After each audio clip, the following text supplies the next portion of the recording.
Hello friends, Bangla take update চ্যানেলে আপনাদের সকলকে জানাই স্বাগত। তো বাংলার যুবশক্তি প্রকল্প, তো রাজ্য সরকারের তরফ থেকে যে নতুন উদ্যোগ, শিক্ষিত বেকার যুবক যুবতীদের জন্য মাসে ৩,০০০ টাকা কিন্তু সরকারি সহায়তা হিসাবে দেওয়া হবে। তো বিগত যে প্রকল্প ছিল শিক্ষিত বেকার যুবক যুবতীদের জন্য, যুব সাথী প্রকল্প, তো বর্তমানে মুখ্যমন্ত্রী চেঞ্জ হওয়ার পর থেকে আমাদের পশ্চিমবঙ্গের বর্তমান যে মুখ্যমন্ত্রী শুভেন্দু অধিকারী, তিনি বলেছেন যে রাজ্যে শিক্ষিত বেকার যুবক যুবতীদের জন্য যুব শক্তি ভাতা অর্থাৎ যুব সাথী প্রকল্প যেটি ছিল সেটিকে চেঞ্জ করা হয়েছে এবং নাম দেওয়া হয়েছে যুব শক্তি প্রকল্প। তো এই যুব শক্তি প্রকল্প সাধারণত মাসিক আপনাদের কিন্তু এখানে ৩,০০০ টাকা করে কিন্তু প্রতি মাসে দেওয়া হবে। তো এই যে প্রকল্পে এখানে আবেদন কবে থেকে করতে পারবেন এবং শিক্ষাগত যোগ্যতা কি কি লাগবে, কবে থেকে আবেদন শুরু হবে, সমস্ত তথ্যগুলি কিন্তু এই ভিডিওর মাধ্যমে কিন্তু আলোচনা করব আপনারা। তো আপনাদেরকে সকলকে রিকোয়েস্ট করা হচ্ছে আপনারা ভিডিওটি শেষ পর্যন্ত দেখবেন এবং যদি আমাদের চ্যানেলে নতুন এসে থাকেন চ্যানেলটিকে সাবস্ক্রাইব করে পাশে থাকা বেল বাটনে অবশ্যই ক্লিক করবেন।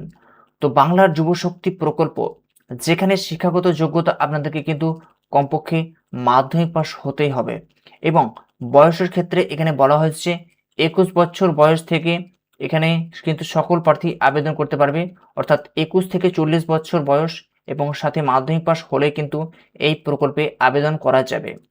তো এই প্রকল্পে আবেদনের করার জন্য আপনাদেরকে কি কি ডকুমেন্টস লাগবে, তো ডকুমেন্টসগুলি এখানে নিজে কিন্তু সমস্ত তথ্যগুলো এখানে দেওয়া রয়েছে, আপনারা কিন্তু জেনে নিতে পারবেন। তো প্রথমত আসা যাক যে এখানে আর্থিক সহায়তা, তো আর্থিক সহায়তা হিসাবে এখানে কিন্তু প্রতি মাসে ৩,০০০ টাকা করে দেওয়া হবে। তো এখানে ৩,০০০ টাকা করে যে দেওয়া হবে এটি কিন্তু যতক্ষণ না পর্যন্ত সেই শিক্ষার্থী যদি চাকরি না পাচ্ছে ততদিন পর্যন্ত কিন্তু এই টাকা কিন্তু প্রতি মাসে ৩,০০০ টাকা করে কিন্তু দেওয়া হবে। এছাড়াও যেটি বলা হয়েছে যে কর্মসংস্থানের যে নতুন সুযোগ, অর্থাৎ প্রচুর পরিমাণে যে বিজ্ঞপ্তি আসতে চলেছে, অর্থাৎ নতুন সরকার চেঞ্জ হওয়ার পর কিন্তু প্রচুর সংখ্যক কিন্তু বিজ্ঞপ্তি আসতে চলেছে। তো আপনারা যদি এখনো পর্যন্ত যে প্রস্তুতি না নিয়ে থাকেন তো আপনাদেরকে সকলকে রিকোয়েস্ট করব আপনারা কিন্তু সরকারি চাকরির জন্য কিন্তু এখনো কিন্তু প্রস্তুতি নিতে পারেন। তো এর জন্য কিন্তু আমাদের চ্যানেল রয়েছে, সেখানে কিন্তু আপনার জিকে রিলেটেড সমস্ত তথ্যগুলি কিন্তু এখানে পেয়ে যাবেন এবং জিকে পিডিএফ সংক্রান্ত আপডেট পাওয়ার জন্য কিন্তু আমাদের টেলিগ্রাম চ্যানেলটিকে অবশ্যই আপনারা কিন্তু জয়েন করে যাবেন। তো চলুন এখানে বিস্তারিত যে সরকারি নোটিশ এখানে দেওয়া শুরু হয়েছে এবং এই যে প্রকল্প এখনো পর্যন্ত কিন্তু যে সরকারিভাবে যে কবে থেকে আবেদন নেওয়া শুরু হবে এখনো কিন্তু বিস্তারিত জানানো হয়নি। তো যখনই জানানি দেওয়া হবে আপনাদের কিন্তু ইউটিউবের এই আপনাদের কিন্তু সমস্ত তথ্যগুলি কিন্তু এখানে আবেদন পদ্ধতি এবং সমস্ত ডিটেলস তথ্যগুলি কিন্তু এখানে আমাদের চ্যানেলের মাধ্যমে আপনারা পেয়ে যাবেন। তো এর জন্য কি করতে হবে, এর জন্য কিন্তু আমাদের টেলিগ্রাম চ্যানেল অবশ্যই আপনারা জয়েন করে যাবেন এবং সেখানে কিন্তু সরাসরি আপনারা আপডেট পেয়ে যাবেন। তো যেদিন থেকে আবেদন শুরু হবে এবং আবেদনের ডিটেলস, আবেদনপত্র নেওয়া কিভাবে শুরু হবে সমস্ত কিন্তু ডিটেলস কিন্তু আপনারা কিন্তু এখানে আমাদের এই ভিডিওটিতে দেওয়া থাকবে। তো এর জন্য প্রথমত আপনাদেরকে রিকোয়েস্ট করব যে প্রিভিয়াস যে যুব সাথী প্রকল্প আপনারা আবেদন করেছিলেন, অনেকের কিন্তু এই আবেদন করার পরও কিন্তু টাকা আসেনি এবং অনেকের কিন্তু টাকা ঢুকেছে। তো যাদের টাকা আসেনি সেক্ষেত্রে একটি প্রবলেম এখানে হচ্ছে, যেটি হচ্ছে ডিবিটি লিঙ্ক। তো আপনারা ডিবিটি লিঙ্ক কিভাবে চেক করবেন?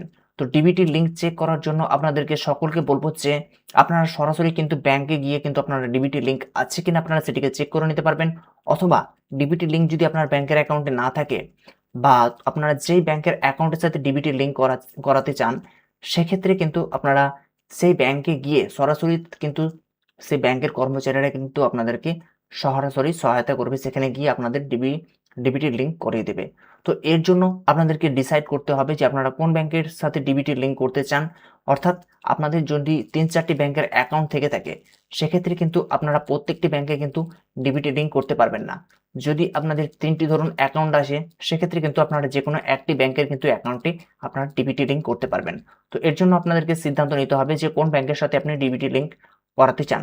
সো সেই ব্যাংকে গিয়ে আপনারা সরাসরি কিন্তু আপনাদেরকে এখানে ডিবিটি লিঙ্ক করে নিতে হবে এবং আদার্স যদি অন্য ব্যাংকে আপনাদের ডিবিটি লিঙ্ক থেকে থাকে এবং ব্যাংকের আধিকারিকরা যদি আপনার সেই ব্যাংকে ডিবিটি লিঙ্ক করায় সেক্ষেত্রে কিন্তু আপনাদের কিন্তু আদার্স ব্যাংকের ডিবিটি লিঙ্ক থেকে থাকলে সেটি কিন্তু রিমুভ করা হবে এবং আপনাদের যে ব্যাংকে নিতে চান সেটি কিন্তু অ্যাড হয়ে যাবে। তো এই হচ্ছে বিশেষ পদ্ধতি। তো আপনাদের সকলকে রিকোয়েস্ট করব যে আপনারা অবশ্যই কিন্তু এই আবেদন প্রক্রিয়া বা আবেদন শুরু করার আগে থেকে কিন্তু আপনারা সম্পূর্ণ তথ্যগুলি কিন্তু নির্ভুলভাবে এখন থেকে কিন্তু রেডি করে রাখতে পারেন। তো ডিবিটি লিঙ্ক এখনই কিন্তু আপনারা করেই রাখতে পারেন। যখনই আবেদন প্রক্রিয়া শুরু হবে আপনারা সরাসরি কিন্তু ব্যাংকের ডিটেলস পাঠিয়ে দিয়ে কিন্তু এখানে সরাসরি আবেদন করতে পারবেন।